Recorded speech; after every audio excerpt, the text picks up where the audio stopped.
And when he said this, by your words you will be acquitted, and by your words you will be condemned, that kind of scared me for a second.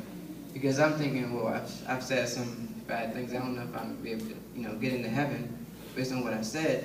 So, I mean, how can God just send me to hell based on what I said?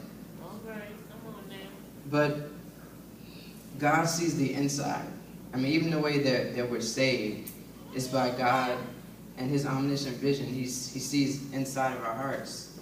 And it's just amazing how on the day of judgment, he'll be able to say, I can tell by your words, the things that came out of your mouth, whether you'll be able to get in or not. Because the things that came out of your mouth only came from your heart. I mean, the things that are on our outside only come from what's inside.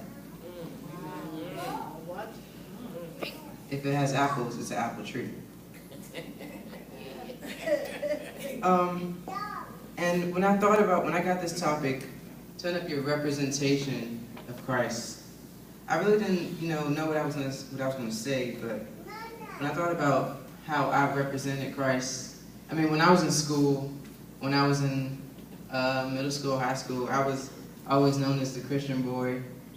People know that I went to church a lot, that I had parents that were pastors. But one thing I found myself doing was always correcting other people. I was always telling people that I was a Christian. Everybody knew Amos was a Christian. Sometimes it encouraged people, but other times it just made me the good guy. I thought I was representing Christ. But at some point I realized a lot of my friends who were, cool, they couldn't really identify with me anymore because of the way I presented myself. They kind of felt like, oh no, that's Amos. He don't really understand. But I thought my job as a Christian was to kind of be perfect and to help others like me to be like me. But when I started getting rejected, I realized something was kind of wrong with my approach. But I just kept going. I was a Christian guy. I felt like, oh, you can't do that because the Bible says, or God says you can't do that. Why are you doing that?